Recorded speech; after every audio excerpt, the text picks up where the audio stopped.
I recorded this about 3 weeks ago. I didn't have the time to put the segments together before work happened again.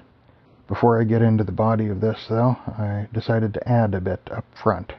Greetings, good citizens. Now let's get on with the prologue. Last week, I tried dropping part of this with someone, and it went sideways in a spectacular fashion. It's clear that nothing can really be done to change that now. I considered re-recording parts of this in response, but as a very wise fellow has said in another situation like this, nothing has really changed, has it? No, nothing has really changed. What I recorded is still true. I said these things a couple of years ago, and last year. I recorded them last month, and they are still true right now. I expect them to remain true into the future. I don't actually need to change anything. So here we go. Oh, wait. One thing did change. I'm sorry about the microphone in most of this. I replaced it after I heard the audio from the stereoscopic camera video. I think Audacity has cleaned it up pretty well. Mostly. I've been doing this for 4 years now. Well, 3 really, I guess, which brings me to this topic. Last summer, we spent all our time outside at our properties in the Cascades. The smoke from the wildfires was just intolerable for us, so we didn't do any serious bigfooting. And then in October, my current client asked for more hours to cover an aggressive schedule of new product development, which is just about wrapped up now. I will have a week or two to get this out before the next project to merge updates into the other main product line. During the last 6 to 7 months, I've sometimes gone a whole week without catching someone's live stream while it was live. In some ways, that has actually been refreshing. There are several essays clamoring for attention in this Asperger's brain. If you watched Babylon 5, I listened to the creator-producer of that series speak a few times. The scene where the Centauri Emperor is, well, taken out of play, was, from the very first moment the whole story came to JMS, going to be done by the most obvious character. When he came to write that scene, however, another character stepped forward and said, "No, I should do this." So, in my occasionally OCD brain, I need to get the essays to decide who goes next. Joint and back pain are becoming a bigger problem, and I appreciate the woes of those in the chats who share issues with the chronic pain life brings some of us. Unless it is really bad, I refrain from the really good painkillers. My brain just works much better without them. In the right circumstances, the pain is like the itch from a really annoying fly bite. It's hard to stop thinking about it when you're aware of it. But after a while, something distracts you enough that it leaves your mind for hours and hours. I will be working mostly on essays this year. My research will be on our vacation properties again, focusing on the engineering project of building a shed and a deck for a 300-pound per square foot snow load. During the winter, the shed will house a wall tent and furnishings, heater, stove, and stuff to make staying comfortable. The deck will be where we stage the tent. In early 2019, I started poking around the subject of Sasquatch. A consultant doing software engineering, I was wrapping up one gig and starting into another. I was not looking for an aggressive schedule and had a target of 32 to 36 hours a week, leaving up to a day more or less of personal time during the course of a week. I have documented most of that back then. And then things went sideways going into 2020 with the, public health crisis. Now, having full time to dedicate to this exploration, It gave me the time to dig deeply into the workings of DNA science, and in particular the basics of the chemistry. And with the guidance of Dr. Haskell Hart, the alignment and comparison of DNA fragments within the databases available. I also had determined that social media was not a really valuable source of solid information regarding Sasquatch. There are trainloads of Bigfoot and the related circus, of course.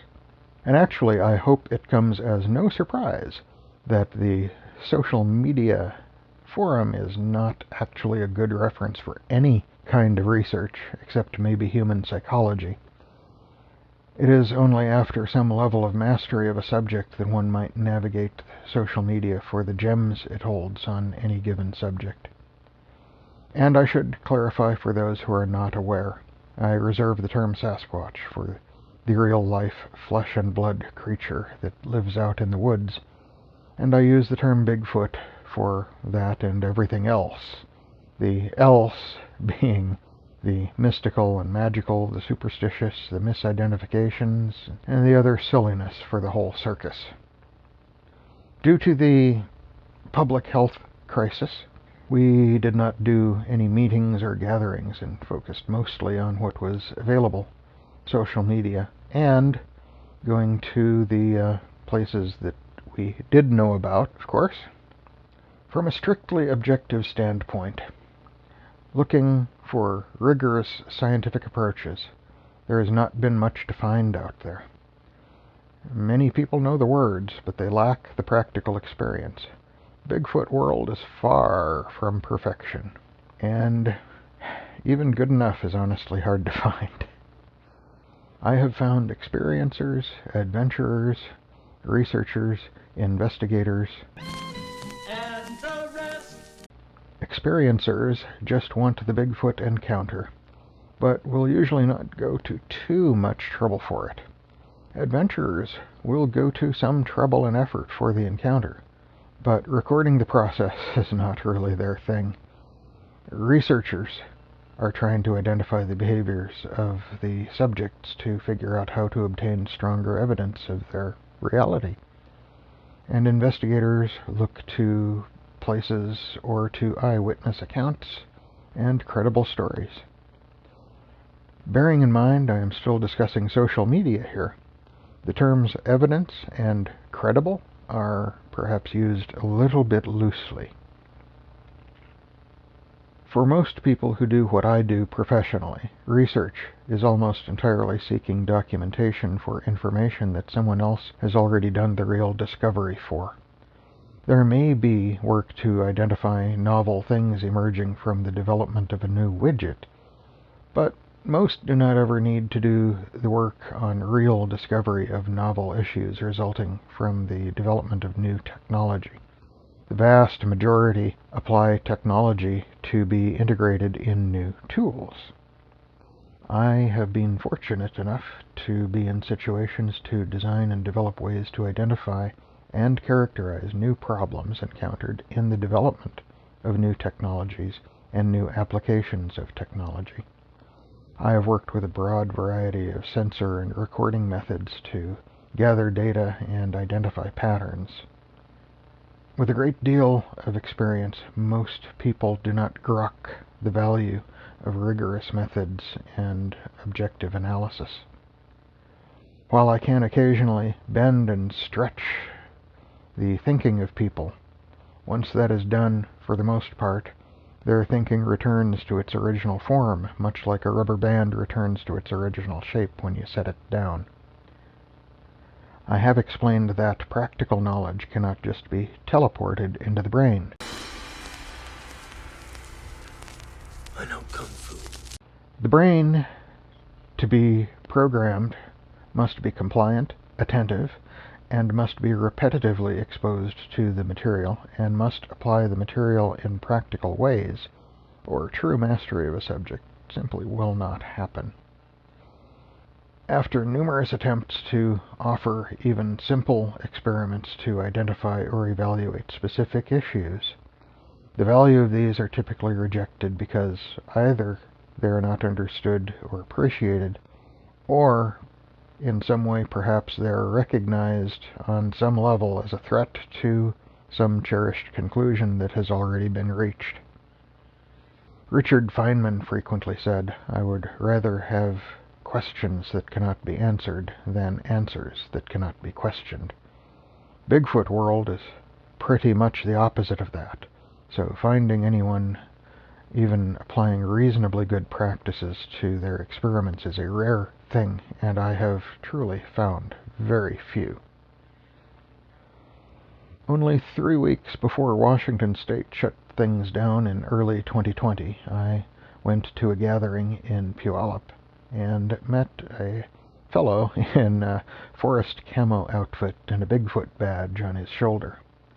That was Ben Freed of Bigfoot Ops, the one and only Bigfoot research group in Washington State that I will recommend to contact or emulate. Within a few weeks of that, we met Ben and got an orientation to his research area near Ashford. The rules are pretty simple. If you spend time down there doing any kind of Bigfoot research, you share the information with the group on their Facebook page. You don't mess with the experiments of others that may be running, so if you run across some stuff in the woods, leave it where it is and don't mess with it. Over the next 18 months, there was a fair amount of time to do the Bigfoot thing, and we, my wife and myself, spent most of that time taking the roughly 1.5-hour drive down there for some exploring and some experimenting, and a couple of times met as part of a group outing. My observations over that time have been documented on my website pretty well, per the agreement on the Facebook page of Bigfoot Ops as well, and there were a few patterns that emerge when going back through all of that, and they're worth making note of. The subjects, that would be the Sasquatch creatures, express certain behaviors that Ben shares with your orientation to the area. The things we observed are pretty consistent with those descriptions. I cannot say if Sasquatch was part of anything that we experienced there, but during the time that I was down there, I had as many unusual experiences in the forest as I had accumulate in all of the camping and hiking I did up through graduating from the University of Washington. That time was divided between camping near Pillar Point, Skykomish, and Liberty mostly. Growing up in Washington, I was aware of Bigfoot, of course, and there was even one attempt with a few friends to look for the elusive creature. The result of that trip is worthy of a Patrick McManus book. But in all of that time, 25 years or so of accumulated time out in the woods, and all of this happened within about 18 months. It's hard to overstate this along the subject of searching for the Sasquatch. People spend lifetimes not finding as much as that. Yet, we never heard or recorded anything that we cannot explain away by other things that we have heard and recorded more clearly in the night out there. Entirely consistent with the things Ben expressed over time, activity is more likely with just one or two people and less likely with a larger group. When I have visited outings, there's never been any mysterious activity. I hear about how dramatic things have gotten on occasions, but never when I was there. 2 years ago, I was genuinely jaded on that, but my understanding of the human psychology involved has evolved, and my perception of myself and others as well. So when someone tells you they hear things in the woods, but nothing happens when they drag you out along to see, bear this in mind. It might not be the Sasquatch. There are still many possible explanations. But even the more mundane occupants of the forest will tend to stay back from groups of people. Along the way, I made contact with Leon of Bigfoot Okanagan, and around the time, a whole bunch of things happened. I'm grateful for the insights to human psychology. I had no idea going into this how much of it would be understanding the humans in Bigfoot world. Sasquatch may be real, But Bigfoot is a range of mostly human phenomena. Through Leon, I met Brent, who has absolutely done more exploring outside of social media than me in the world of Bigfoot. The associations with people have shifted along the way, with a little turbulence here and there. There was the Carl incident somewhere in there, where I recorded the mire of Bigfoot in social media. I have an update coming to that essay too. I'm kind of waiting for the next little drama to break out. I was too busy during the last one. I would call Brent an adventurer in Bigfoot world. Maybe a crusader as well. He mostly wants the encounter experience, but he will expend more effort than many to get there.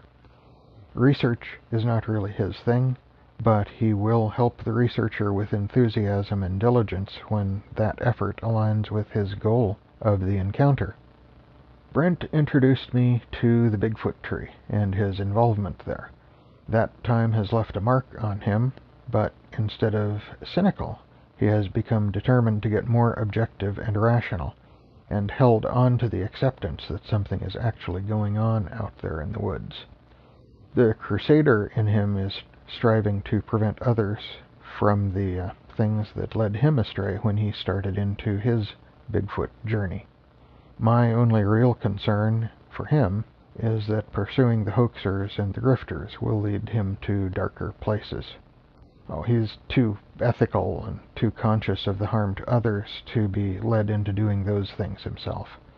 But some of those people are in very dark places, and being exposed to that can change someone over time. If you want the encounter experience and don't want to do the work of research or investigation, then it is Brent whom I would turn you to for an example. The combination of healthy skepticism and objectivity he expresses is rare in the circus of Bigfoot in social media. Through him, I have met a handful of others who do not have so much of a social media profile.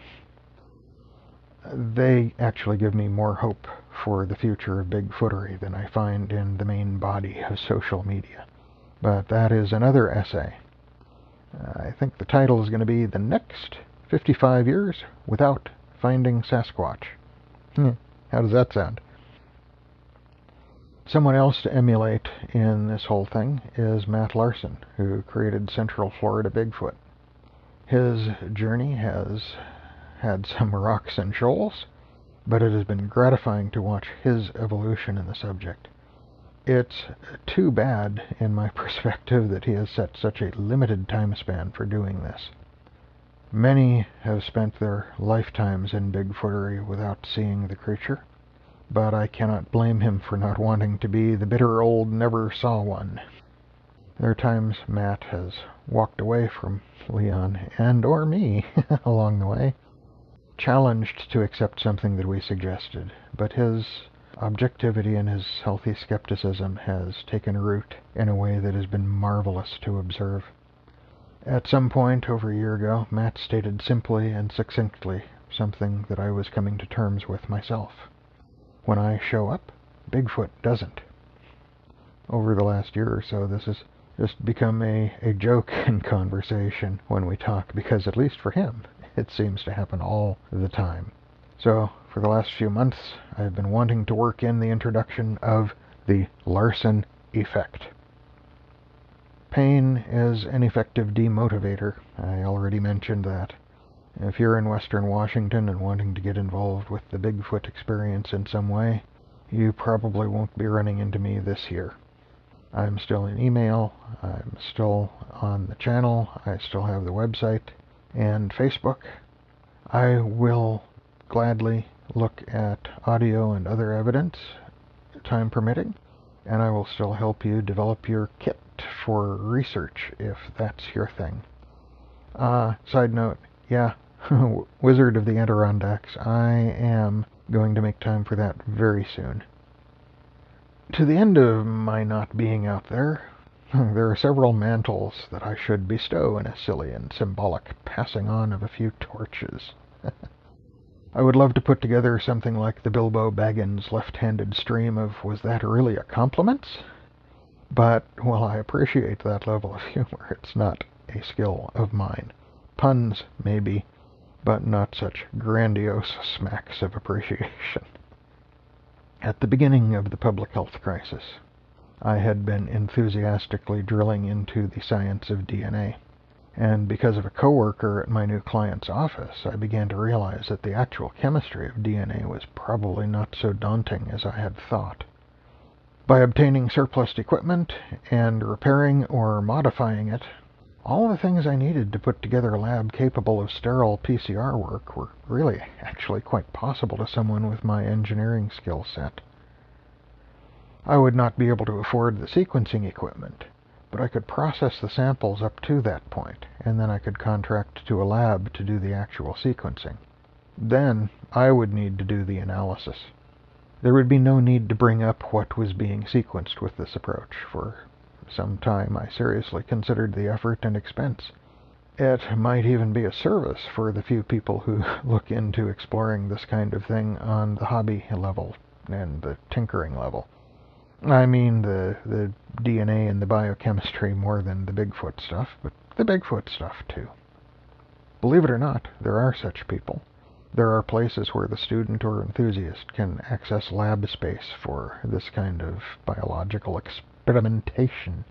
I might even be able to arrange to allow the use of the equipment that I make operational to others and lease their lab space for the rest of the chemistry work that I would need.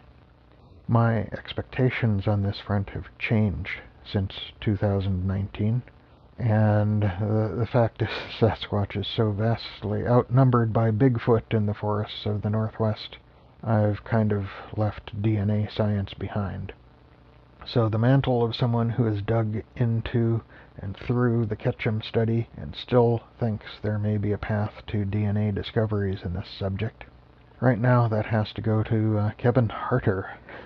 While I deeply appreciate the help from Dr. Hart to learn so much on the subject, I believe now he is content to retire into his own ongoing project.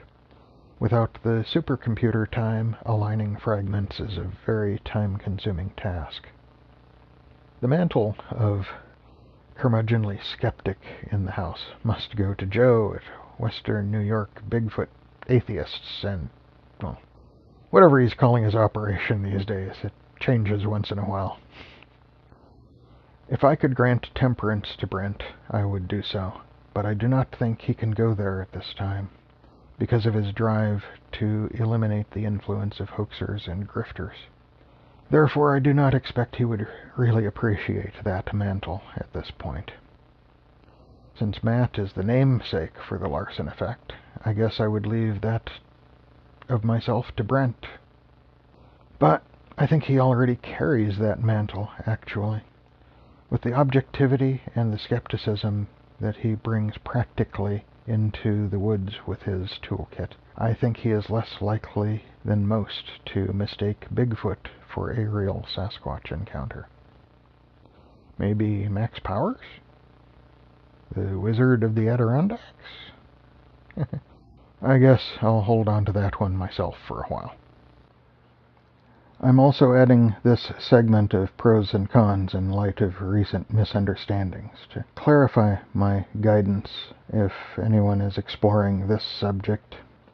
In the world of Bigfootery, there are many who claim regular contact with the subjects of this research. Most are easy to dismiss because they do not share their research, they do not share their observations, and they do not share any evidence to suggest it is anything other than a boast for attention. I have found people who genuinely believe they are applying scientific practices to the study of Bigfoot research. I have not found people really marking the punctuation of genuine discovery research. But I have found good practices, and if they are applied with discipline, they can work. The problem I will focus mostly upon in an upcoming essay is biased results. It's the one thing that I consistently observe as standing in the way of progress for those who are genuine Bigfoot researchers. Ben is a genuine Bigfoot researcher, and frankly, the only one I observed to be using actually pretty good practices on a variety of experiments to find ways to achieve solid and meaningful evidence of the subjects. When I have questioned some evidence, I have been gently but firmly assured of the interpretation I was given. This does recall to me the idea of the answer that cannot be questioned. But there is the willingness to test some presumptions. Example coming up, a really good one actually. I greatly appreciated going along vicariously through Brent's live stream of the outing. I was conducting tests for my client's new product release whilst listening and appreciating the things going on. And that damn frog, too. That live stream over on Brent's channel, The Tall Ones, is an excellent introduction to Bigfoot Ops and what they do and how they go about it.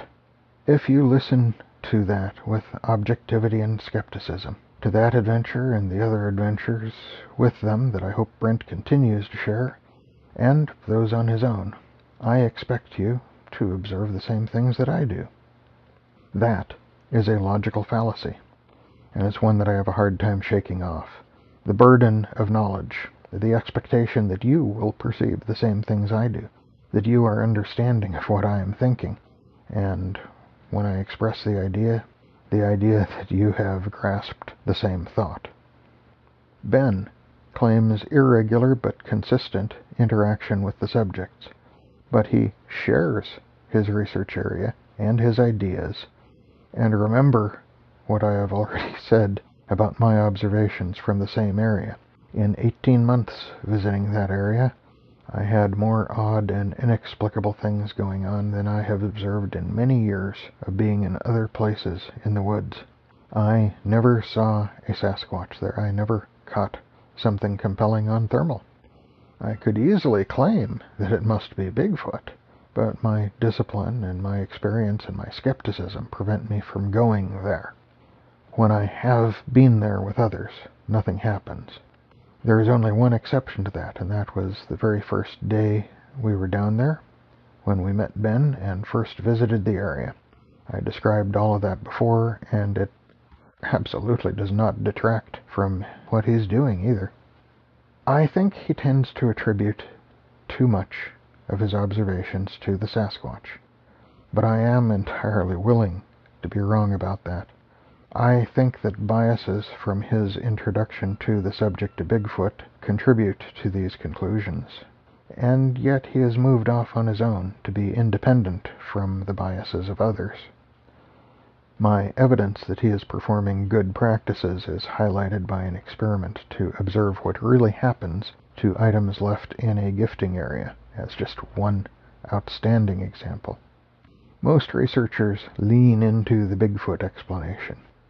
He is objective enough to question that, and you can find the results on the Bigfoot Ops Facebook page, proving it isn't always Bigfoot. This kind of thinking can lead to the discovery of one's own biases and any conclusions misled by them, and that is more than I have observed in the wheelhouse of anyone else doing this in Washington. My friends in the spiritual and mystical side of things are enthusiasts in the belief of no coincidences. I usually think of it as choosing to see a coincidence, a kind of a selection bias. However, just last night, I watched the demon voice discussion Brent posted recently. In light of recent events, I found the passage around 3 minutes and 9 seconds to be coincidentally relevant. I am the Curious Cryptid, and I look forward to the search for Sasquatch vicariously through Brent's continued adventures this summer. I'll go for a few nice long drives and take a break from the projects that I have, exploring the back roads like my wife and I love to do, probably finding someone who needs a bit of help along the way.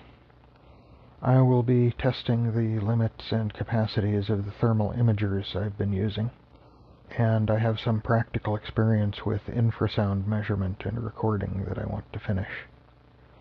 There are some other experiments I hope may come up separate from the Bigfoot stuff, with some other things that are a fascination to me. Whatever you choose to do this year, make sure you truly enjoy at least some of it, and make sure that it doesn't take you in directions that you may not want to go in the long run. Several more essays to come, of course, and with things that I hope you will find interesting to help you understand the ways this subject can be approached more productively and more effectively, and the way to understand the world that we live in.